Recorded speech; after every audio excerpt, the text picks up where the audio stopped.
Hey, friends, welcome back to Positive Impact. It is June, which means it's Men's Health Awareness Month. And I have a guest on today, and he is going to drop bombs of knowledge and wisdom all about biohacking to help us live longer, healthier, and more fulfilling lives. My guest, Phil Levasseur, aka Biohacking Bend. Phil, thanks for being here. Yeah, thanks, Angie, for having me. Appreciate it. All right, Phil. So to start out, I like to ask this same question to guests. What is a transformational experience in your life that catapulted you onto the journey that you're living today? Gosh, if I'd have to go back, I think it probably comes right back to actually finding CrossFit and getting involved in that community and seeing how awesome it was to just have so many people wanting to get better with their health. And it just goes so much further than that. So the point where I am today, but that was over a decade ago. And yeah, it was so empowering just to see so many people taking their health into their own hands and, knowing that they're doing something good for themselves and knowing that it's hard and we can do hard things together. And that's kind of what really led me to optimizing myself and eventually trying to share that with everybody. So for people listening, I moved up to Bend December 2022. And over the last 6 months, I've built a friendship with Phil, and he leads a group called Biohacking Bend. And so that's how Phil got on my radar, and we started connecting. And so this Biohacking Bend group that Phil leads, it's a very special, it's all about community for me. Community is a core value of mine. And every community I've lived in, Phil, I've been very immersed in the community. And first off, I just want to acknowledge you for being a leader in our community of Bend, Oregon, and acknowledge you for all that you're doing, the support, the empowerment, being of service to so many people, not just only in our community, but outside our community as well. And I just want to acknowledge you first and foremost for all that you're doing. Thank you. Yeah, I appreciate that. So what the hell is biohacking? I mean, the term it's quite broad, right? Like I think at the foundational level, we're all biohackers. Like every single person is a biohacker. If you drink coffee, you're doing it to probably just alter the way you feel. That's biohacking. If you do anything health related, you're biohacking. I think the first biohackers were people that were just into bodybuilding, weightlifting, and like just you're trying to change your body for the better, and that's biohacking at its root cause. You're just trying to alter yourself to be better or change your state of being. So it can be an external stimulus, it can be internal by taking supplements, anything like that. You're just trying to optimize yourself and change your current state of being. So yeah, that's it's really biohacking in a nutshell, I think. So my intention for having you on today is, not just men, but specifically men because it's Men's Health Awareness Month. My intention is to empower men and women listening with tools and practical information to help them live longer and healthier and more fulfilling lives. And I think you're the perfect person to have on because you have so much wisdom and knowledge. And so let's break it down. Let's break it down to a few key areas for people listening that they can focus on and implement to create a positive impact in their life going forward. So if we were to break it down into the top 3 areas, where should we start for people listening? Man, yeah, it's a hard question to kind of dumb down to like 3 areas, but if you're just trying to optimize your well-being, like a couple things have to, I think, be foundational. You can say food nutrition is like one of the base of the pyramids to really feel amazing, and that's a really tough question to answer. What's good for you or anyone? Hmm. And then you just go down like all the way to the roots of like what biohacking is kind of all about. And if you go down to like the mitochondrial level, like what is it that makes our cells actually like contain energy and provide us with energy so that all functions of our body work. And if I'm getting your question right, this leads me to say a couple things. You've got to get your lighting environment right. So nutrition is a big one, sleep, and I would say water. Like it's some of the biggest things that we take for granted because they're simple things, just consuming water, just going to bed at the same time every night. But there's actually a lot of things we can do to optimize each one of those areas. So I would say those would be the focus. All right, let's start nutrition. Okay. That's the big rabbit hole. And I'll always have to foreshadow this and I'll just kind of say I'm not a nutritionist. I'm not a medical professional. But that's also to my benefit, is because I can share with people things that, your medical doctor's not going to tell you, because there's no 20-year double-blind placebo study on eating this way that they're going to recommend you. They're going to tell you what has been said for the last 30 plus years, which is, here's the FDA regulations, like the food pyramid. This is what we kind of know to eat off of. Maybe some doctors stray away from it slightly, but they also don't have education in nutrition either. So, you're not going to get the right answer from them. And at the end of the day, you kind of have to be your own best doctor and just do a little research on your own. So with nutrition, I think the biggest thing is we all fall into eating the American standard diet, or I think SAD, the standard American diet, is kind of like what it's referred to as. The SAD diet is really what makes us sick. So if you can get away from that, and it's really highly processed foods. Like, hang on real quick. I've never heard that. The acronym SAD. I just put that together. So I want to make sure, because I'm a little slow. So SAD, the acronym, Standard American Diet. Yes. Yeah. I've never heard that. I've never heard that before. Mic drop. If people listening, if that's all you hear today, there's value. Yeah. I mean, Mark Hyman, these guys, they're talking about this all the time. And, those are some key influencers that have really pushed me forward in all health and wellness things. And yeah, it's just know that that's the standard American diet is not good. So we got to get away from it. Processed foods, and if you talk about where you go, like if you're shopping in the grocery store, just shop the perimeter for the most part, and you're probably going to feel a lot better. But the perimeter too, you're going to find your packaged foods and frozen sections and stuff like that in certain grocery stores. So, I mean, at the end of the day, I would tell people to also eat what makes them feel good, because we also know, like, you can't do like a blanket statement and say like everybody should eat broccoli, because if I eat broccoli, maybe I actually have an adverse reaction to it. Maybe I can't digest that food, so I get inflammation from broccoli. Like I always just caution people, like, I'm never going to tell you what you should eat, but it's pretty clear, at least in terms of research and like how we've become as a civilization, like, eat some animal-based foods. You can probably mix in some vegetables and some greens here and there, because seasonally those things do grow too. So depending on where you are, always try to eat, seasonally. You're going to feel a lot better, especially if the food's not traveling out of state, miles away, out of country to get to your table. Like once a fruit's picked from a tree, right? Like it starts losing its nutrients. Like the longer it takes to get to your table, the less nutrient dense food you eat. And that's why the big problem is we're not eating nutrient dense foods anymore. So, I mean, we can go down the rabbit hole of like organ meats and all that stuff too, but like honestly, not a lot of people are not going to touch organ meats. I've tried them too. They're not the best tasting. You can develop a palate for it. Fortunately, there are some supplements out there that can get you those organs in a desiccated form, which is probably the best and easiest way to do it for most of us that have just busy lifestyles. So, and I think also supporting local is really important from a sustainability standpoint, because if you just talk about produce, if you eat produce that's picked in a different country, say in the wintertime, the amount of labor, fuel, logistics, like that goes into getting that produce from, say, Mexico in the wintertime, and if we're living in Oregon, it's not very sustainable. So just being more mindful in our consumption from a sustainability standpoint and a health and wellness standpoint is really important as well.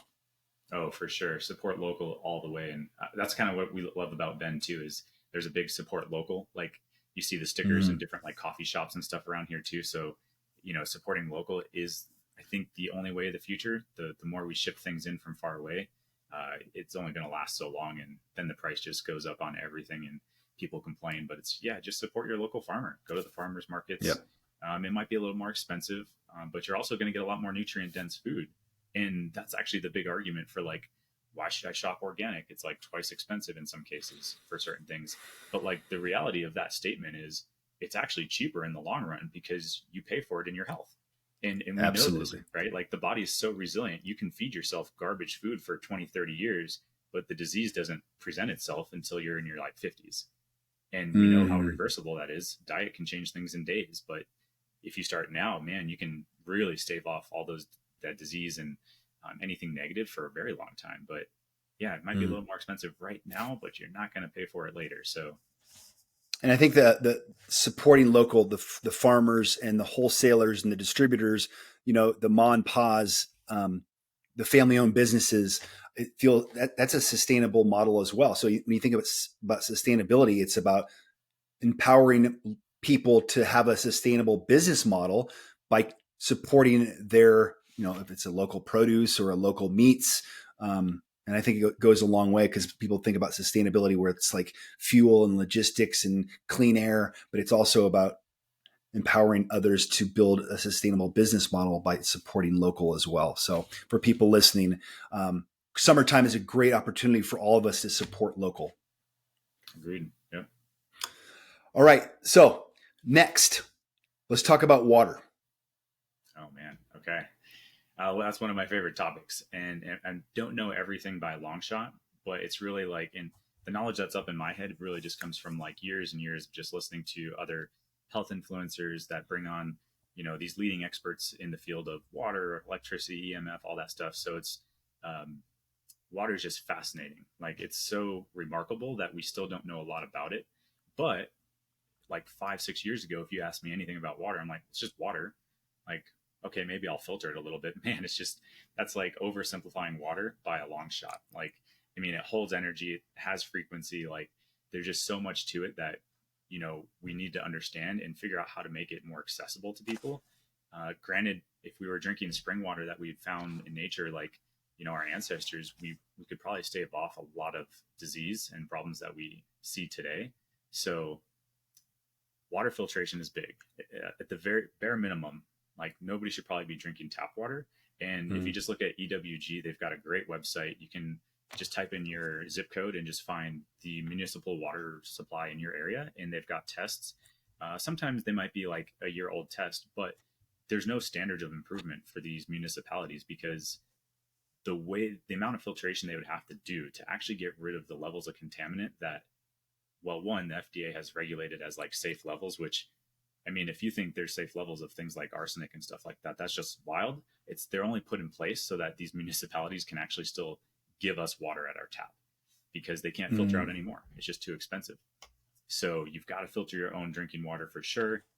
And then you can take it a step further from there. Can you filter your whole house? Like if you can get whole home filtration, that's going to be awesome because what you shower in, what you brush your teeth with, I mean, your skin's the biggest organ on your body. So anything you're putting on your skin, you're absorbing. And what they found in water today is pharmaceuticals, all the chemicals and pesticides that are sprayed on crops runs off into the water table. And in some cases, people are like, oh, I'm on well water and it's great. Well, when was the last time you tested your well water? Because that all the seepage from all the chemicals, spills, and everything just goes down into that water table, and it's going to get into those well water too. So you've got to filter. You just have to. Okay. I mean, Is there a filtration, a water filtration system that you recommend? Because I'm going to put all the things in the show notes if you have recommendations for people listening. Yeah, definitely. There's definitely some good ones out there. The most popular ones you're probably hearing about if you're listening to like any health influencers is going to be your AquaTrue. It's just they have a couple of versions. It's a reverse osmosis. They've patented a couple of ways to make it a little bit better, but they've got an uncounter version and then an under counter version. But like reverse osmosis is something that in some cases you could do for your whole home. It's really expensive. I don't think many people do that. But that would be your drinking water. And that's going to strip everything out of the water, which leads to another problem is now you've got all the minerals out of it, which if you're drinking spring water, you're going to get your minerals. So you've got to add them back in. And there's other ways to do that. I'm all about budget biohacking because I don't have a huge budget for all these things I love to do. I just take a little glass jar, put 5 ounces of water, 3 heaping tablespoons of Celtic sea salt, which has different levels of all 78 trace minerals. Let it sit for 24 hours. Do 1 teaspoon in the morning with a big glass of water from that filtered water. And now you've got a pretty good amount of your minerals in with a glass of water. So that's key. Filter it, but then remineralize. That's the only way we actually stay hydrated. Budget biohacking. I love it. That's even better. Yeah, got a budget on Okay. a biohack on a budget is what I say, just because you can follow some of these big health influencers and try to buy all their fancy products, and you're gonna zero out your bank account real quick. Yeah.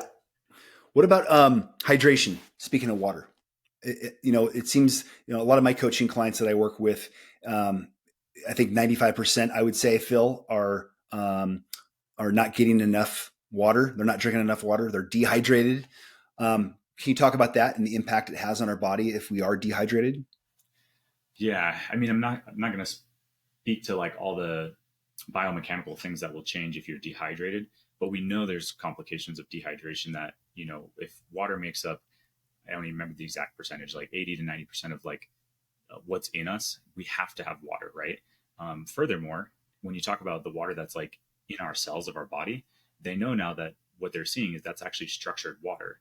And that's like a deeper level of like quality of water. And this is how we actually can help stay hydrated. One is the minerals. So I think a misconception that a lot of people have is if I drink more water, what's the average recommendation? Like 8 cups of water a day or something. That's how you kind of stay hydrated.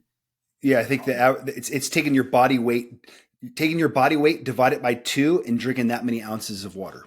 Right. And it's actually a lot of water. The problem there is if you drink all that water, and it is filtered, you're for sure not getting inner minerals, and you're not getting the right amount of minerals, even if it's just tap water. So what you actually end up doing is further dehydrating yourself, because if you don't have the minerals to hold on to the water, you're just going to pee it out. So you're just really going to go to the bathroom a lot more. And people have probably experienced this. I know I have, especially doing CrossFit, growing up and playing sports. You're told to drink more water, like before an event, a couple of days before, you start hydrating a lot more.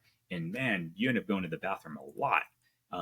But what I've actually noticed now is, there's a lot of science around this too, is if you get the right levels of minerals in your water, you don't have to drink as much. But the biggest indicator of like, do you actually need to drink more is, do you feel thirsty? Like taking like an actual recommendation of so many cups of water based on your weight is maybe a good place to start. But then it comes back to like, if you're thirsty, you probably need a drink of water.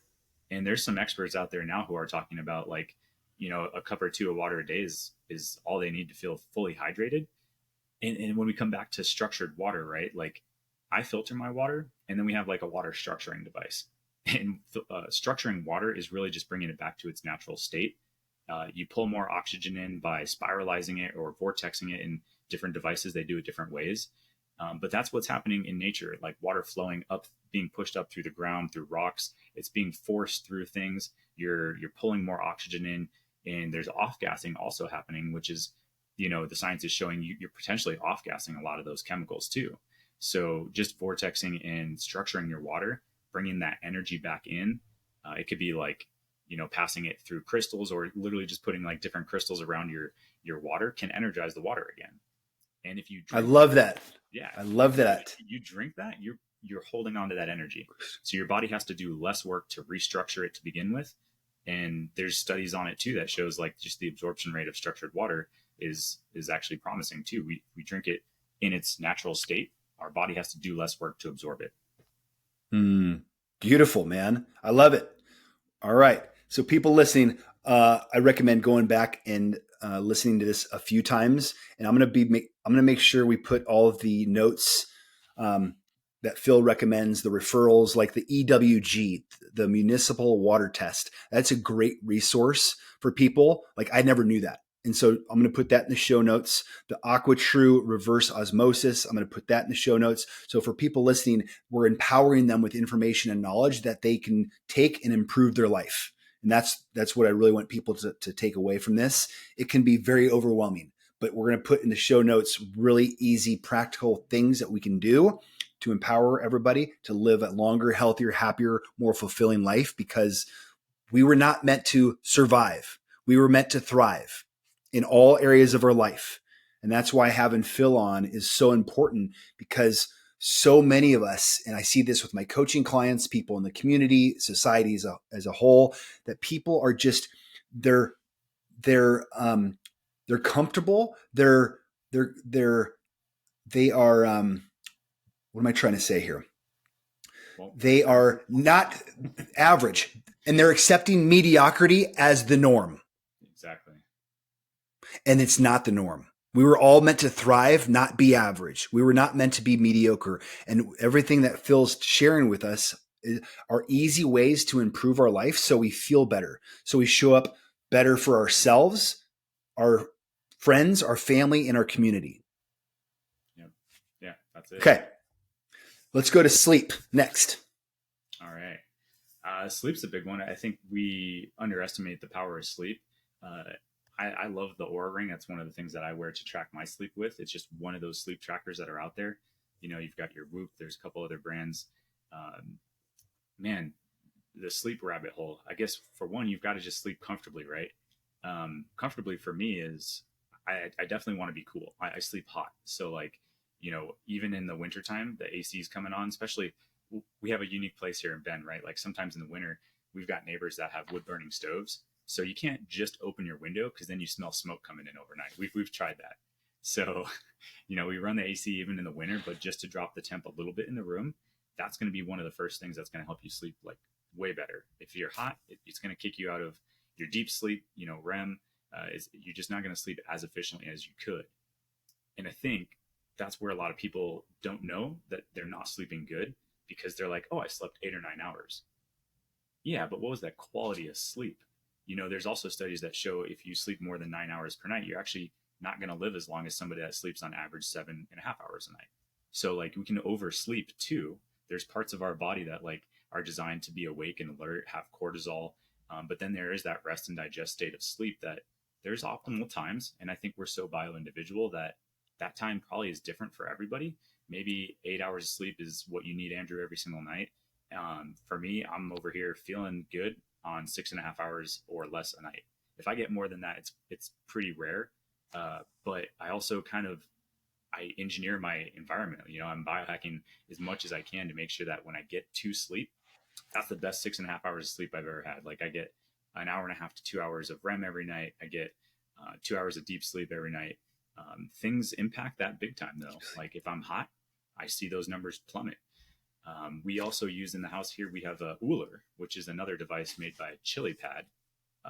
They basically use these devices on the side of your bed. You fill them up with water and it pumps cold water through a thin layer of that sits just above your mattress. And the great thing about that is water versus air. Water pulls heat from the body really quick. We know that from cold plunging and all the great science around that, right? So if you're just laying against this mat that has cold water in it, it's going to strip that heat away from you quite a bit easier, and it'll drop your body temp overnight. And you can see it with like things like the Oura Ring. You see your body temp drop, and there's a direct correlation, at least from the data like that I see, and most people will see, is as my temperature drops, like I get into a deeper state of sleep for longer. I haven't noticed it affect my REM sleep, but for sure deep sleep. So the cooler I am, the better. Phil, quick question. Yeah. So let's focus in on REM sleep and deep sleep. And this is I don't know this answer. What's ideal? So if I get an Oura Ring, or somebody wants to invest in an Oura Ring, they're reading the data. What's the data? What do they want to look for? So there's a lot of science around it, and I don't know the exact number. Somebody'd have to fact check this, but like the Sleep Institute, I think the Salk Institute is in San Diego too. Like they've got a lot of good data on what's like the recommended amount of deep sleep and REM that somebody should get. Now, this is where I think one number probably doesn't make sense. I think we're so bio individual that we're going to have different timings that work for us. So if you hear you've got to get 2 hours every night of REM, and you are looking at your data every night and you're now stressing out about it because you're not getting 2 hours of sleep, that's probably going to affect your sleep more than just sleeping. Just forget about good point. Data. Just sleep, right? Great advice. Yeah. So these devices are great to a degree, right? Like, yeah, I think I've chatted with you about this. Like, it's all about getting more intuitive with our body. Like, these things are awesome. Use it and then try to guess before you look at the morning, like what your scores are. Like, try to guess, like, based on how you feel, like what my sleep number might be. And then eventually you don't need the ring. You don't need these devices, but we're so far away from being intuitive with our bodies. And that's why some of these technologies are great, is can kind of tap back into that. So, yeah. Well, that was one of my questions was going to be, how do you find balance with all the data we're a data-driven technology. We have so much information at our fingertips, and finding that balance and being able to let go and be more intuitive. That's hard. I think in the beginning, I was actually pretty neurotic about it too. I was always trying to measure everything I can. Like, and I'm a computer science major. Like, data is a big thing for me. So I'm like, oh, the more quantitative I can get, the better. And I've really got to strive to hit these numbers and do this. And that's also why I love CrossFit. It's like it's all quantitative. Like, you can see your performance and how you got better based on times, the amount of weight you lift, and all those things. So I'm a big data guy, but to not let that completely drive your obsession is very hard. So, I've lost my Oura ring at one point, and it was almost like a blessing. I lost it on the farm here, actually. We were processing turkeys, and I took it off, and I lost it on a farm, and it was gone for like 3 months. But then all of a sudden, they found it on the farm. They're like, I asked them if they ever found it. 3 months later, they found my Oura ring, and I was like, okay, well, it was cool that I didn't have it for a while, because I just started to try to tap in and build that intuition back in. Like, you know what? I had a good night's sleep, because there's sometimes for sure the ring, my numbers look great, and I'm like, man, I feel a little tired. So we got to take these things with a grain of salt. But I think if you know that before you buy something, that it's not the end all be all truth, it's easier to process. Otherwise, yeah, you're going to get down that rabbit hole of, I have to put it on every single day. I can never take it off. And that's a problem. Like, it's a whole nother level of like these biohacking tools getting in the way, I think. Got it. I'm going to pivot real quick. I'm thinking of men. I'm thinking of men and women listening. And the majority of my audience is age 35 to 55. The majority of my audience is actually women. It's 70% women, 30% men. And so we're people who are listening, mindful movement, moving their body when it comes to their health. Like, what's the right workout? And I know you and I have talked in the biohacking. We have our own group chat, and we share a lot of information, and Phil enlightens us and drops bombs of wisdom and knowledge. And one of the things that Phil's helped me with is I've been running sprints lately. And so I'm 44.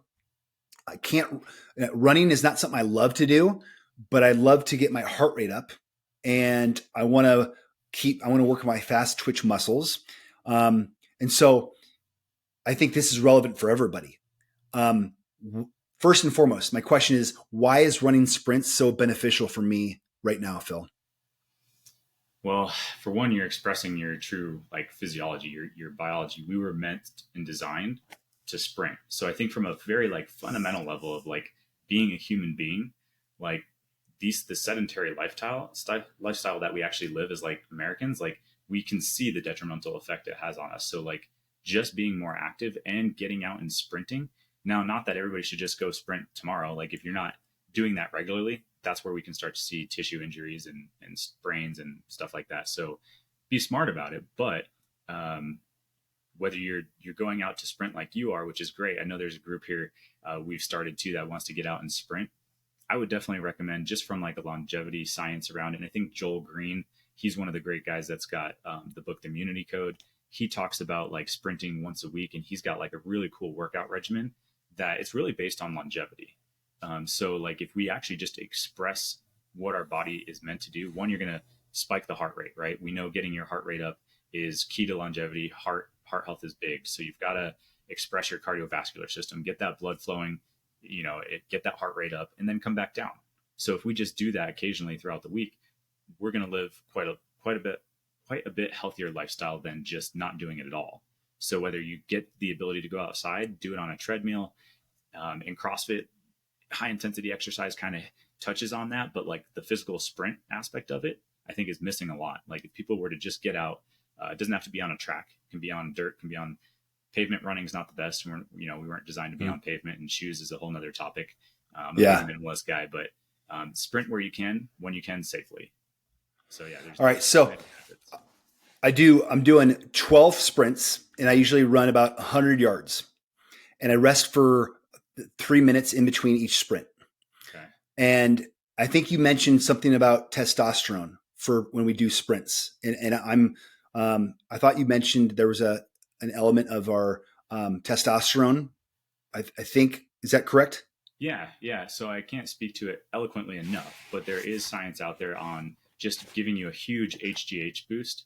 I think it's like 500%. So if you were to just go out and do a set of, I think it's like 6 to 8 sprints, where it's kind of a max exertion of 10 seconds or longer, which is actually really hard to maintain. So it might not be 100% of your effort, but a good 15 plus seconds of exertion, like all out intensity, and then rest. And to your point, 3 minutes is, it's kind of like on the low end too. You might need 4 or 5 minutes of rest. Repeat that 5 to 6 bouts. There's a huge spike in like just HGH alone. In terms of the effect it would have on testosterone, I don't know that mechanism of action specifically, but yeah, if you're just looking for that, sprints alone is huge for just improving HGH response. And the reason, and I shared this with you last time we met, and for people listening, it's really important. I recently got my blood work done, and I also submitted my stool sample. And so what I found in my blood work, and it's so important. So for people listening, I know Phil will agree with this, get your blood work done so you know what your markers are, so you can evaluate, what's insufficient and what's sufficient for, the mechanisms that keep us alive and help us thrive. And so for me, my blood work came back and my potassium and sodium and iron levels were off and my testosterone levels were low. And so, simultaneously, I got my stool sample results back and my gut health was out of balance. And so the doctor, I have a holistic doctor here locally, he put me on a bunch of supplements, probiotics to restore my gut health, to keep it more in balance. And I'm gonna get my blood work done again here soon to see the effects of the gut health on my blood work. But I was alarmed because I wasn't sure why the blood work results came back the way that they did. And then I got my stool sample results and the doctor pointed to the gut health bacteria being out of balance as the determining factor of everything else being off. Right. Yeah. The gut obviously plays a huge role. I think you can tie a lot of disease, a lot of dysfunction right back to the gut. That's one thing we've, I think more science outside of the mainstream medical system is really identified. So for sure, focusing on gut health will improve a lot of things, or at least it'll be like the pathway for a lot of other things to start improving once you can improve your gut health. Yeah. And so the lesson here for people listening is make sure you're getting your blood work done. Mm-hmm. Yeah. And your stool sample analysis. I mean, that's even more important in my opinion, because of what Phil just said. 70% of our immune system is tied up in the gut. And so if we have a gut health, if our gut health is out of balance, it's going to wreck every other part of our life or negatively impact every other part of our life. And so the stool sample analysis in technology makes it so easy now. And so for people listening, highly recommend stool sample analysis and getting your blood work done. Yeah. And actually there's a really good point in there too that should be mentioned is that if you're doing anything to improve your health, if you don't have a starting point, like starting data to look at, you don't actually know if you're improving anything, right? So blood work is a great place to start if you want to endeavor on any health journey. Like blood work is just kind of this baseline. We know what good metrics are. Although if you kind of have standard blood markers, we also know that standard or average is a little bit below. You can feel a lot better if you go above average, but your doctor's going to be okay if you're average. So you have to do a little digging on your own, maybe find a functional medicine doctor, holistic doctor that can point you into like, hey, here's how you get optimal levels, because we're not okay with average. So, absolutely, man. Thank you for sharing. Yeah, great point. The average, the starting points or the average of what the doctor's going to tell you, we're meant to thrive, not just be mediocre and be average. And so great point. And thank you for reinforcing that for people listening. We're going to get to lighting. I know lighting is important, but we got to go to the cold water, the ice baths. Like everybody's doing it, and if it doesn't count if you're not posting on Instagram. So exactly. That's the truth. Hey, I'm guilty. If anybody's guilty, it's me. All right. So let's break it down for people listening. Ice baths, cold water immersion. Why should people do it? What are the health benefits? And just as important, can we do it? Can we overdo it? Yeah, great topic.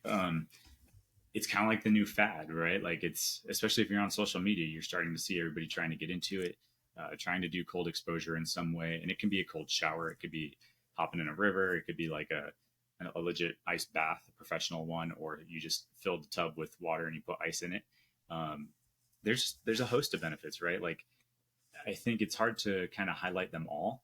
What I like to say though is I think one of the best things about it is it's a mental benefit in so many ways.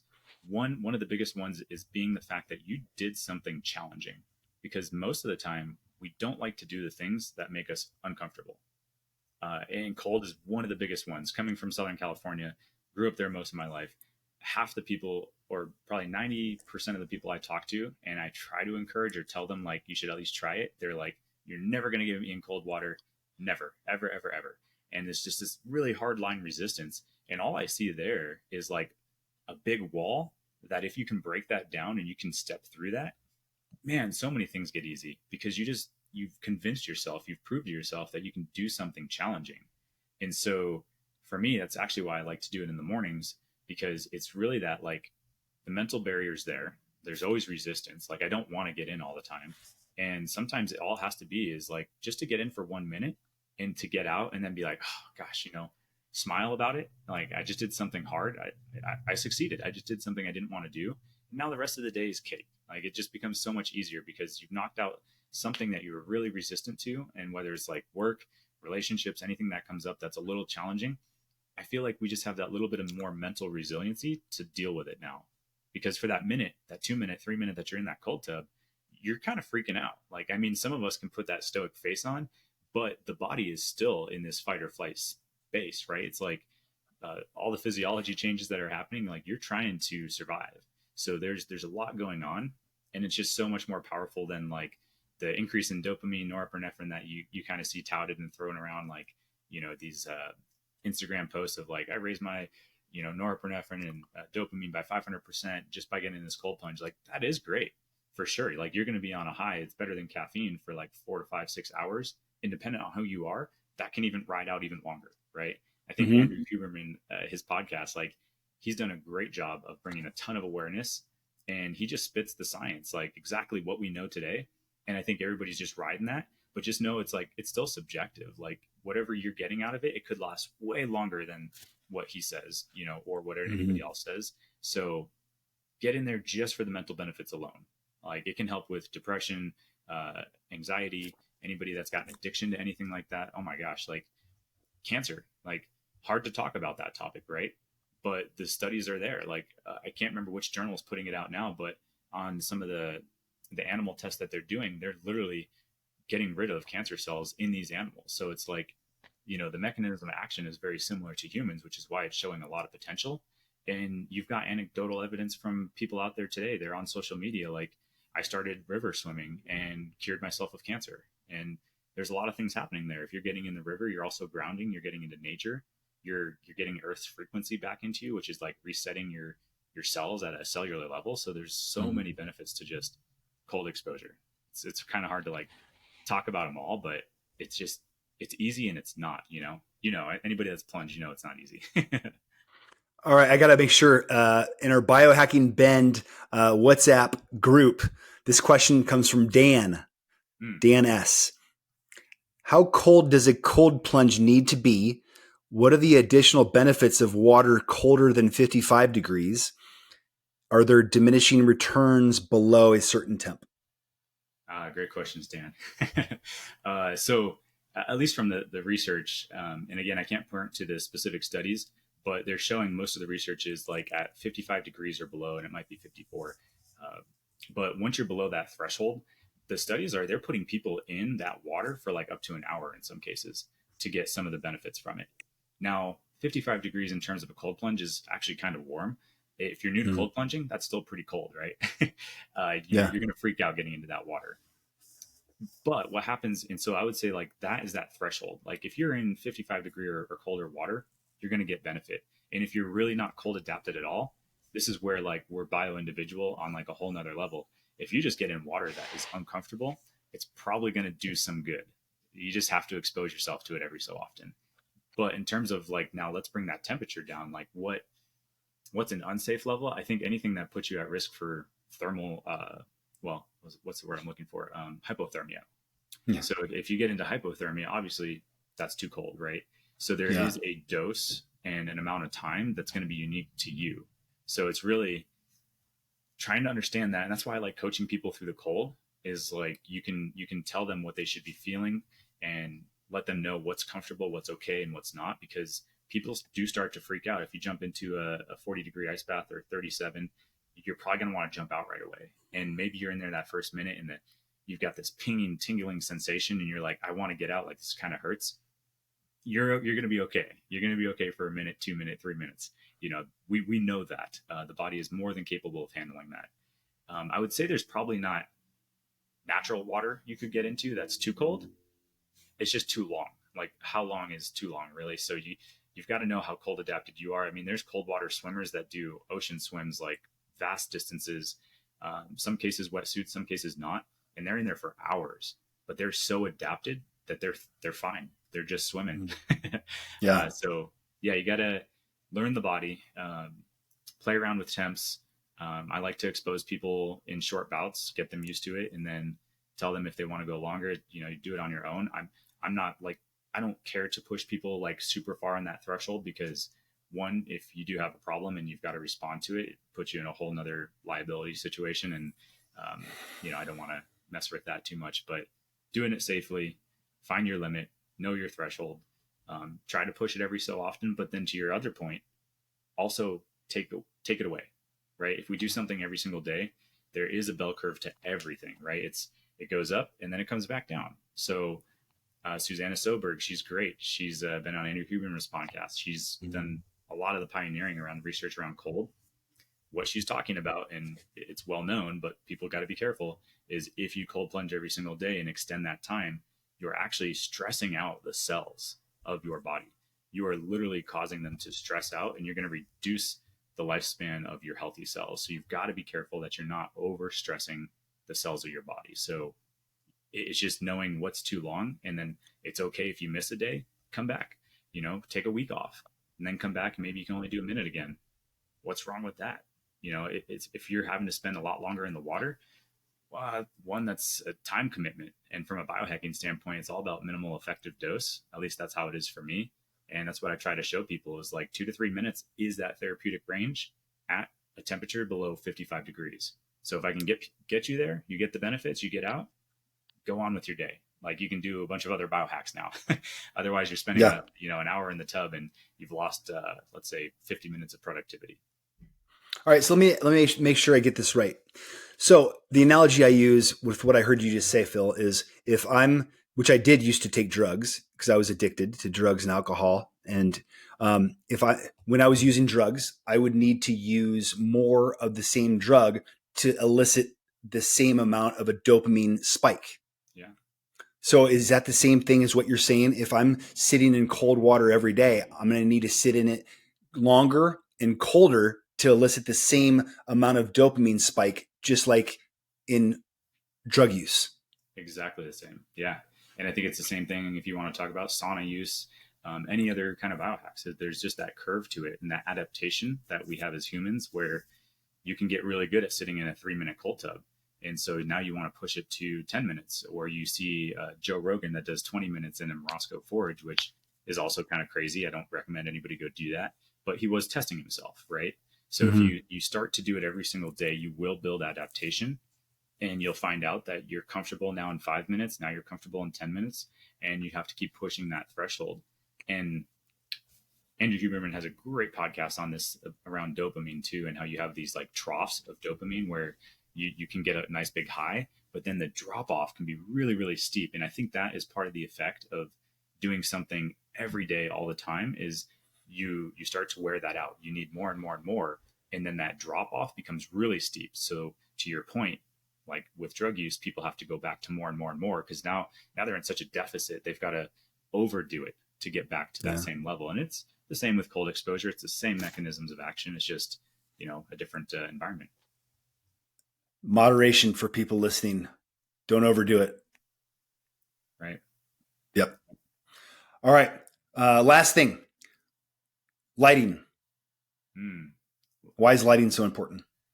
Well, I mean, biologically, if you just look at how we're designed, is with sunrise, it's sunrise alone is actually how we initiate good sleep. And it's all because that full spectrum light from the sun directly into our eyes with no filtration of sunglasses, not through a window. Windows filtering it too. You've got to get directly in the eyes. It's information to the body. Like the eyes are the only part of the brain that's exposed externally. So that sunlight is literally information. It's going to cue hormones. Bunch of different mechanisms are going to kick off literally just by seeing that sunrise in the morning. And what's happening is, as a society, we are not exposed to sun anymore. Like the first time we step out of the day might be noon in some cases. And then when we do, I think most people are stepping out into the sun with sunglasses on. And man, this was hard for me. I'll tell you that. I kicked sunglasses to the curb probably 3 years ago or longer. And it's still a tough transition sometimes when I go from indoors to out. I'll be squinting for like 20 minutes. Now I have lighter color eyes too, which doesn't help, but it's really one of those things that for my entire life I wore sunglasses, and that's really tricking your body. You are doing a disservice just by wearing sunglasses because your body is now thinking you are not in the sun. And so a lot of things aren't happening. You're not going to get the same melanin production. You're not going to synthesize the UVB in the sun to actually generate vitamin D. You've just got to get that full spectrum sunlight directly in the eyes. Now that doesn't mean stare directly at the sun, but just being outside, like that light's coming in from different angles. And that's what's so awesome about the eyes is it does all the filtering for you. All right. One thing that you taught me when we last time we were together, living here in Bend during the winter months, we were talking about vitamin D deficiency. Yep. So let's talk about that real quick, because I always thought vitamin D was something we get from the sun, but that's incorrect, right? Yeah, we don't. Yeah. So, And so, yeah. and I want to make sure. So I want you to explain also living in Bend in the winter months. Talk about the vitamin D winter months, and it was the what was the? It's like the 37th parallel. Yeah, explain to people listening. Explain that concept, please. So, what it really means is there's like above the 37th parallel, wherever you live, doesn't matter where it is. If you're above the 37th parallel, there is a certain time of the year where the sun doesn't get high enough in the sky to have direct penetration with certain UV rays to hit the body and actually start generating or having vitamin D synthesis in the body, because vitamin D isn't radiating off the sun. It's just not how it works. We synthesize vitamin D, and it's because the UVB, the other UV rays, all work in conjunction to basically start that process in the body. But it's that 37th parallel, which is actually slightly above like LA and California. That if you're above there, yeah, here in Bend, Oregon, when we moved up here, I looked at the app that I use, which is the D-Minder app. It lets you know what times of the day you can get your optimum level of vitamin D from the sun, which is still like a funny way to say it because you're not getting vitamin D, but is what I just explained. When you're above that parallel, there's going to be months of the year, and especially up here, many months of the year where the sun just isn't high enough in the sky. So you can get out in the sun, but you are not going to be getting the vitamin D that you need. So you've got to get it from nutrition. Like obviously eggs is a big one you can get your vitamin D from. There's other foods you can get vitamin D from, but supplementing is huge, and not just any supplement, but like a good liposomal, easily absorbable form.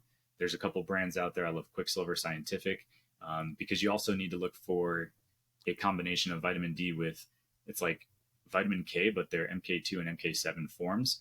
That's actually what helps pull the vitamin D into the bones and get absorption. Otherwise, it might just circulate and kind of, you're not just getting the absorption you'd like. So it gets a little technical there, but just know there's better forms of vitamin D than others. If you want it in a liposomal form, that just means it's easy to absorb. And at certain times of the year, download the D-Minder app. It's going to let you know, like your next opportunity to get vitamin D from the sun, and step out there when it is. In the wintertime, it's really hard in a lot of places. All right. What's the name of the app? D-Minder. MINDER? Yes. Okay. I'll put that in the show notes. Man, for people listening, I'm going to tell you, go back and re-listen to this. Take notes.